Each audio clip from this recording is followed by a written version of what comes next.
I'm going to need the SWAC West to produce a real contender this year if we're going to continue to describe them as the Wild, Wild West. Oh, yeah, it's locked on HBCU. Play my music.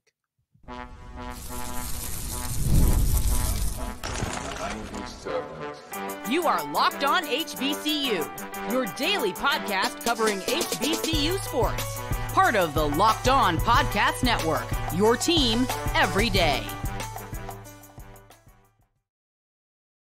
What's going on, family? Welcome back to another episode of the Locked On HBCU podcast, your number one daily one-stop shop for everything HBCU athletics, Monday through Friday, part of the Locked On Podcast Network, your team every day.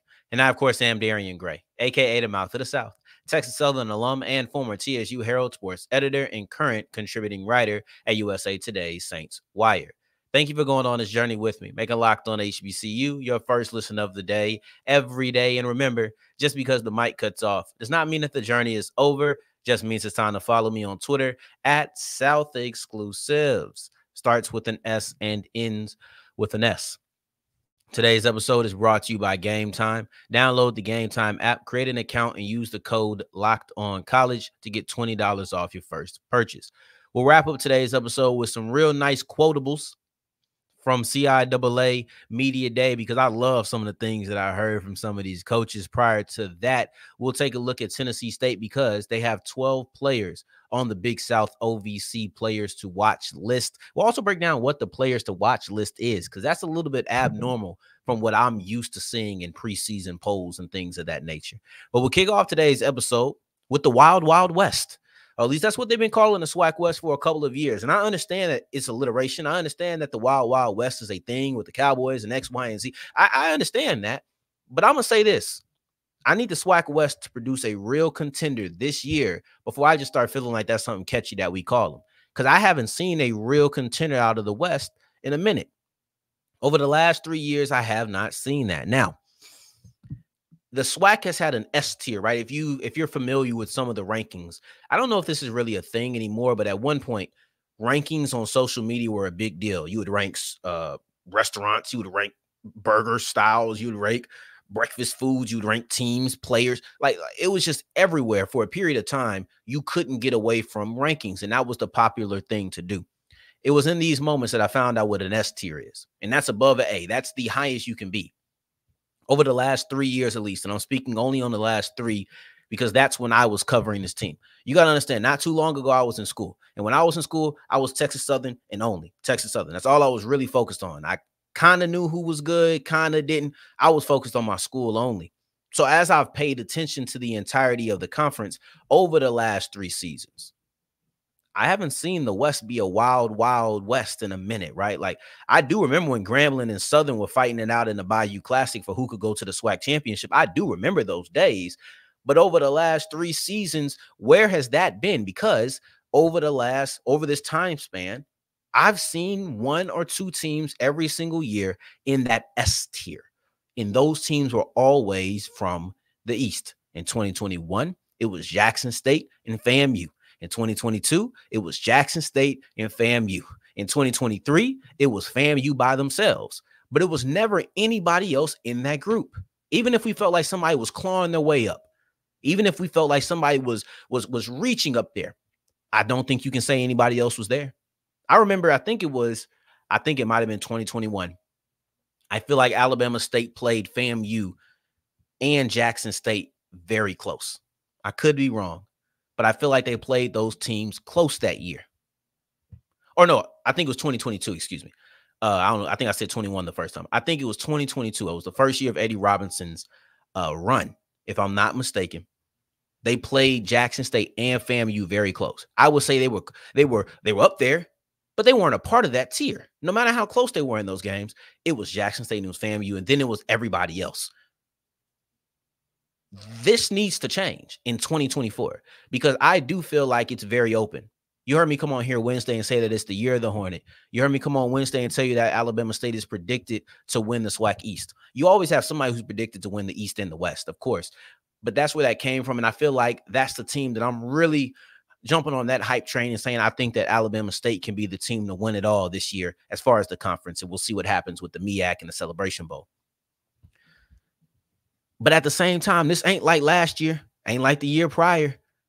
I knew Jackson State was winning it all in 2022. It was interesting to see if it was, I knew Jackson State or FAMU was going to win it all. It was going to be interesting to see who won that game, and whoever did win the Orange Blossom Classic, I immediately was going to say they'll win the SWAC.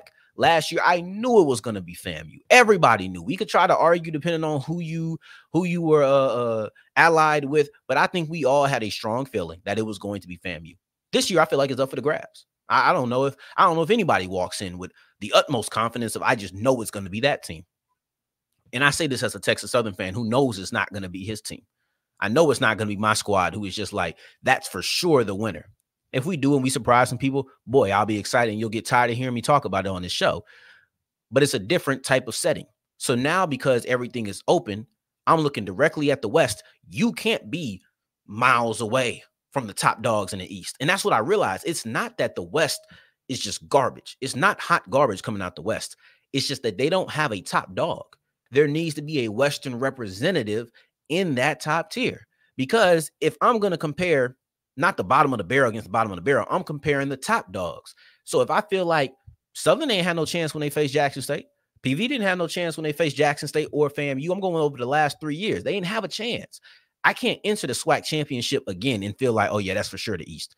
I need to feel like, oh, maybe I think the East is going to win. I'll accept that. But it needs to be a relatively even matchup. Otherwise, this is not the Wild Wild West anymore. This is just teams feasting upon each other. And I had to go do a little digging because Alcorn beat Jackson State and they beat FAMU last year. PV beat Bama State last year. Those are the 2 and 3 teams in the East. But see, when you're not the top dog, these things aren't as easy to remember. But I'll tell you what I do remember. I remember PV getting a country, I almost said the wrong one. But you see the country whooping that they was given by FAMU in the regular season. I remember that really disappointing loss that Alcorn had to Texas Southern at the end of the year. When you're not a top dog, these are the type of games that stick out into your memory. Or maybe it's these type of games that stick out in your memory that make you not feel like somebody's the top dog. I don't know which one's the chicken or the egg, which one came first. But overall, in 2024, when everything is open, when everything is, I'll give you some slack for the fact that we knew these teams were head and shoulders above everybody coming into the season. This year, I don't have that feel. I don't think that they gave Alcorn and PV a lot of love as far as the all-conference goes. So it will make you think that they may not feel as if that team is uber talented. But then again, you could be solid all the way across the board. You don't need to have star players if you're solid everywhere. So that could also be the case, even though I don't feel like you typically see that in the preseason polls. I don't think you typically get that, but whatever. I think that this is the year where your West has to stand up, man. If it's going to be Alcorn, it's going to be Prairie View because Alcorn is 1, Prairie View is 2 in the preseason polls. If that's who it's going to be, all right, that's fine. Duke it out. And when you get to the SWAC championship, be a real threat.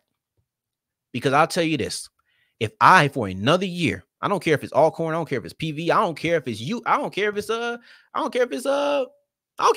Texas Southern. It don't matter. Whoever it's going to be. If it's Alcorn or Prairie View, whoever comes out of the West needs to be a threat because the conference is too open. If we're in a season where the conference is very open and you still don't have a real threat, if you still don't have a S tier coming out of the West, I'm just going to say you fancy alliteration when you call it Wild Wild. Because otherwise, does Wild Wild West really sound like an accurate description? Not to me. Now, as we push forward, let's move away from the SWAC. We've been talking about the SWAC for a while now. We're going to move into the Big South OVC in Tennessee State because they have 12 players to watch. But let's also break down exactly what that means as we continue with Locked On HBCU.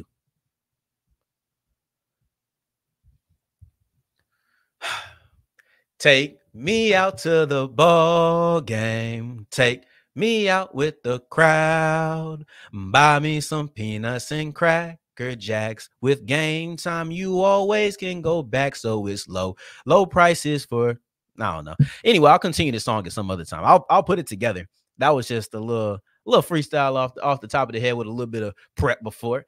But anyway, Seriously, Gametime is the official ticket sponsor of the MLB, right? They're partners with them. So now you look at Gametime, go ahead and get yourself some low tickets. I know the singing might have distracted you, but the truth is you can get prices for the low. You can get good seats for the low.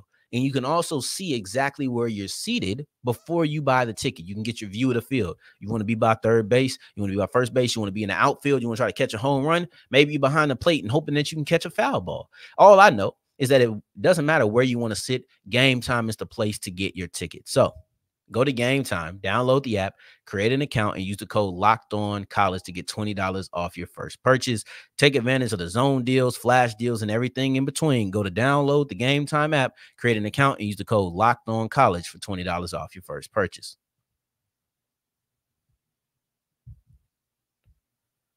As we continue rolling on today's episode of Locked On HBCU, I appreciate you for making this your first listen of the day, every day. For your second listen, make sure you're checking out Locked On Sports Today. It's the first of its kind, 24/7, all day, every day.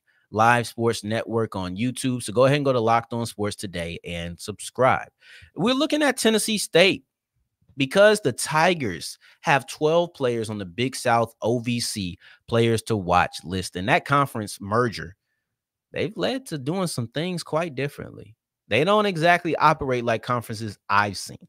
I'm a SWAC, MEAC, SEC guy, right? I host Locked On HBCU, and I grew up with a lot of SEC influence. Just going to be honest with you, right? I don't remember seeing players to watch. I wasn't paying attention too much to preseason polls anyway, though. Like as a kid, what's going on that field? That's what I was worried about. What's going on in that field? But players to watch was new to me. It was new to me. I didn't see it in the Big South when they did it. I went back and looked. They didn't do it. They had all conference teams. I looked at the OVC. They had all conference teams. But now that they got this merge in 2024, they're doing a players to watch list. And no, it's not just an all conference team written in a different language, right? Like there's no translation. Oh, this is it. This is a list of players at every single position that you need to watch. Oh, well, that sounds like an all-conference team just without the breakdowns. No, because you ain't got 9 offensive linemen, 10 or 9 defensive linemen. You don't have that on the all-conference team. It's odd numbers. It's legitimately players to watch. And I think it's kind of cool. It's unique. Takes a little pressure off. You ain't got to be right. But at the same time, it takes a little shine off the players because being a preseason All-American or a preseason All-Conference player, it does, it does have its perks. It does have its shine. It does kind of brighten the star of that player. I don't know if players to watch give you that same feeling, but hey, this is how the conference decides to do it. You count it up and you realize, man, there's 5 punchers on this list. They got long snappers on this list. They got 5 kickers on this list. They are really representing every single. They separate kickoff return and punt return as 2 different entities on this list. They're legitimately going through and saying, hey, this is the situation that you're in. This is the situation they're in. You just need to watch for any. Doesn't matter what it is. It's 4th and 59. They punting. Look at who's back there. It's the Tennessee State guy, Tennessee Tech guy. This is really unique, and it's actually really cool to me. Tennessee State is one of only 3 teams, I believe. Tennessee Tech and then Gardner-Webb, if I'm not mistaken, are the other 2 who have a representative in every single section. It's not many who do that. It's a 9-team conference. They have a player at the quarterback position, running back position, wide receiver. Matter of fact, rather than just read off every single position they have, let me just read off the players that they have and tell you the positions with a couple of guys that I want to break down individually. It's 3 players specifically who want to get a little bit more in depth on. Draylen Ellis, quarterback. Jordan Gant, running back. Jalal Dean, wide receiver. He just transferred in. Connor Meadows, offensive lineman. Jason Hoth, Jr., tight end. Eriq George, defensive line. Ahmad Nelson, linebacker. Jalen McClendon, defensive back. Dayron Johnson, all-purpose kickoff return and punt return. I forgot to mention that they do have an all-purpose stat on there or position on there. You have James Lowry, the kicker. You have Jackson Foster, the punter, and you have Carson Buchanan, the long snapper. So that's what you're seeing as far as Tennessee representatives, and that's 12. When you look at Johnson, Dayron Johnson, he does occupy 3 different roles: all-purpose, kickoff return, and punt return. So you kind of got to look at it not with a grain of salt because he's versatile. But you have to look at him as a player. Like, no, that's not one player for every category. That's a player in every category. And he takes up 3 of those because of the value that he has. He was a bigger threat at wide receiver than he had been recently. But you're mostly looking at him as the type of player who can change the game in special teams. And I know I said 3 players, but I want to break down some of these special teamers real briefly because the kicker, Lowry, he's going 6 for 6 last year on kicks of over, he was 6 of 6 for kicks over 40 yards. And then not only that, he was 2 for 2. So that makes up the 6, but 2 for 2 on field goal kicks that were 50 or more, including 1 pressure play where you had the game winner. You got to acknowledge that every kick is not set up the same. Being a pressure player is something different. I've seen kickers who can knock in 72-yarders when it's just them and the ball and the tee holding it up, right? But when you get in that pressure, it's different. When you have somebody rushing you, it's different. When you have to think about the fact that the game is in your hands right now and you're kicking a 52-yarder, it's different. Matter of fact, a 39-yard field goal with 2 seconds left on the clock in the game is much different than one that was on the second possession. Being a pressure player at that position is the reason why we look at Adam Vinatieri the way we do. And it's the reason we have looked at Adam Vinatieri the way that we have, right? Of course, he's done more, but you look at him as being a pressure player. That's why we love him, the former New England Patriots kicker.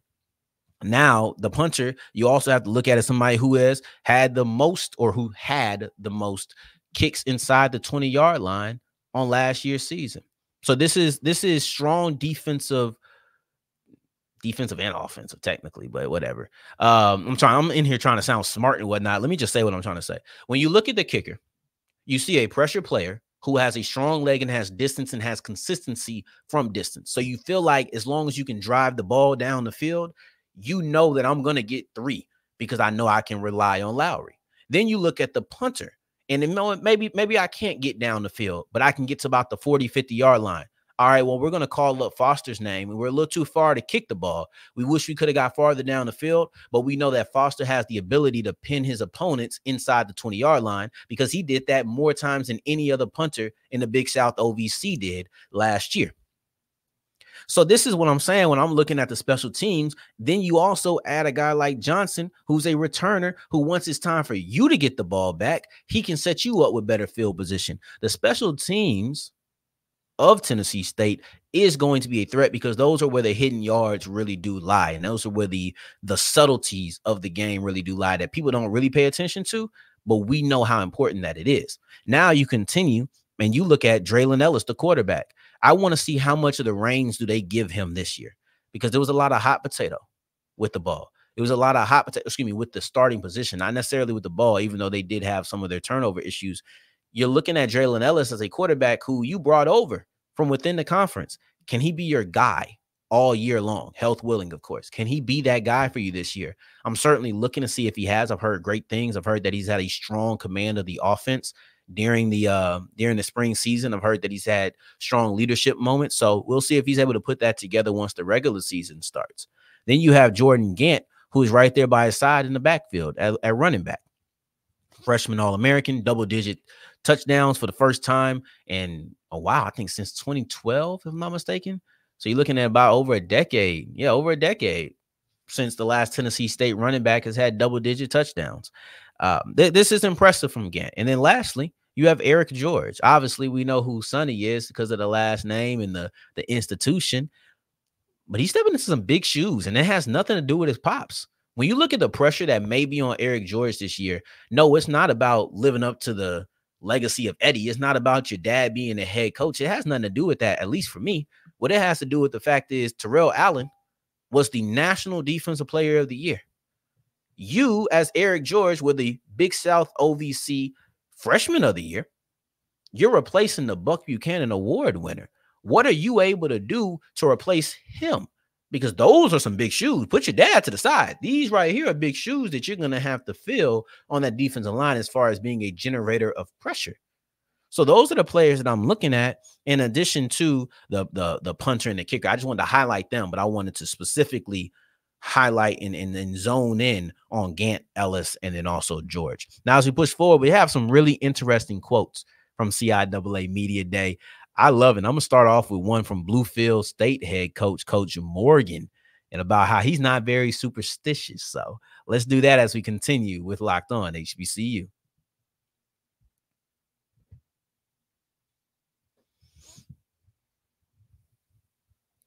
As wrapping up today's episode of Locked On HBCU, I appreciate you for making this your first listen of the day every day. And remember, or excuse me, making all the way to segment 3, and I thank you 2 times for that. Now, this is our final segment, and I wanted to do some quotes. I want to have a little bit of fun because the CIAA Media Day was full of quotables from head coaches. Remember on yesterday's episode, Wednesday's episode, when you're talking all these SWAC stuff, it starts to blend in. But I thought that head coach Mickey Joseph for the Grambling State Tigers had himself a quote. He said, "Louisiana is my state and New Orleans is my town. If there's anybody in the Monroe Grambling area, somewhere around there in the 318, please go tell Mickey Joseph to put that on a shirt. Louisiana is my state and New Orleans is my town." I might put that on a shirt. I might tell Locked On Saints, go check that out. He's doing great content. The Saints coming up in training camp very soon. I might tell Ross to put that on a shirt, man. I might tell Ross to put that on a shirt because I think that quote is tough. But anyway, this isn't about that. You know who else dropped a really good quote? Bluefield State head coach, Coach Morgan. He said after touching he touched the trophy and picked it up. And apparently that's like seeing your wife on your wedding day. It's bad luck. Now, as a person like me, I'm very superstitious. Word to Stevie. Very superstitious. Because I believe in the writing on the wall. But I'm not doing that. I'm not picking nothing up that's cursing my season. Because Morgan said we predicted to finish last anyway.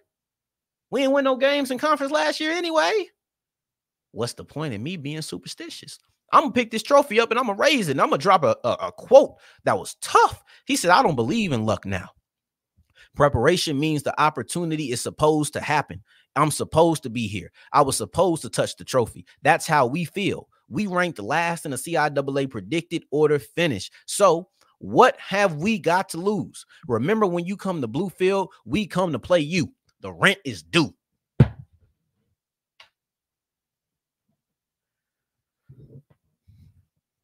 Y'all.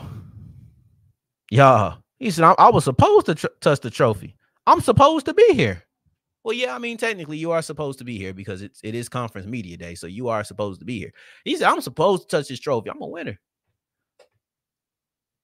Like, the confidence, the attitude, just come on, man. What are we talking about here? I don't believe in luck now. Preparation means the opportunity is supposed to happen. I'm supposed to be here. I was supposed to touch this trophy. We ranked last, so what do we have to lose? Come on, man. How much worse can it get? That's what he's saying. How much worse can it really get? So now let's go ahead and go to Virginia Union head coach, Coach Parker. And he said you look around, and this is a completely different tone. He said you go around or you look around, and for the first time, the team has talked about CIAA championships and things like that. But this year, these guys are talking about the national championship. So that's the message that is going around in our building right now, and we like to hear it. I like to hear it, excuse me. It's easy to coach guys when everyone is focused on the national championship. To me, this is a great quote because it is a prime example of what it means when you get a taste of something, how you want more. A couple of years ago, they made the playoffs.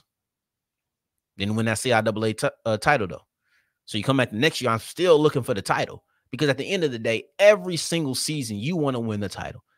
I know in football, in professional football, in NFL, I kind of look at it a little different.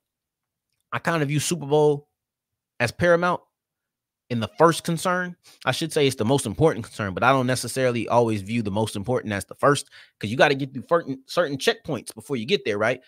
I think in college, I'm more concerned with I need to win the conference, then national. I think that's where not my priority as far as importance, but my priority as far as I got to accomplish this first. With the NFL, it's like, man, I just got to get in. Yeah, I want to win my division. I don't know. Maybe that's just me. But in collegiate sports, I'm on some, I got to win this conference. Then I can worry about something else. But in 2022, like I said, they made the playoffs, didn't get that title. Then they come back and they get that title. Now it's like, all right, now we want the next title. We done tasted what the CIAA championship feel like. It ain't enough. It ain't fulfilling. That's a snack. That's a snack. I'm hungry. I ain't what I'm going to do with this small bag of chips. I want a meal. And that's what you're looking at in Virginia Union. And then the last one comes from Fayetteville State. And just the idea that they feel offended because the conference is going to no divisions. So they'll be the last divisional champion in conference history until the next time that they go back to divisions because they kind of flip-flop between them. But Fayetteville State, like, what are we doing at number 3? We won the division, I think, 6 years in a row. We deserve to be top 2. And he said, basically, I'm not playing around with y'all. That's what coach said. I'm not playing around. At the end of the day, I am Fayetteville State, and we have continuously made it to the conference championship game. To say that we're not going to get there this year is disrespectful to me. I'm not settling for that. I love the attitudes, whether it's we won national championships, we're thinking bigger than the CIAA, whether it's y'all forget who we were. Y'all forget what we do every single year. Or if it's, man, I'm about to raise this trophy because at the end of the day, that's what I do. That's what I'm supposed to do. Man, they had some quotes at CIAA Media Day. I'm telling you, they got a great basketball tournament, great location, great media day quotes. Man, come on. People talking about this day Super Bowl, this day. It can't be everybody's Super Bowl for everybody. But you know what? I love the attitude. I need to get to me some CIAA events. G, Huggins, hit my line. Hit my line. I need to get out there, bro. I need to get out there. But I also need to get out of here. 5 days a week, I've been in that gym. I've been working out. We getting back to our routine, baby. We back next week, 5 days again. We're going to preview MEAC Media Day on Monday. We're going to attack MEAC Media Day on Tuesday. Probably on Wednesday. We'll probably do it just like the SWAC. Approach it on Monday. Give you a whole day to prepare for it. On Tuesday, maybe we didn't for the SWAC. Maybe we will for the MEAC. And then on Wednesday and just Wednesday, we'll probably do some MEAC coverage. The plan is for Gerald Huggins to be here on Thursday and Friday. I think we finally settle in on a date. I know I said that last time, but I feel a little bit more confident because we actually got the technical difficulties that delayed our interview last time taken care of. So you'll just have to wait for next week, but that's the entire scope of what we're doing. So like I said, we in that gym, but on Saturday and Sunday, we rest. So go ahead and drink your water. Take care. Stay blessed. Peace.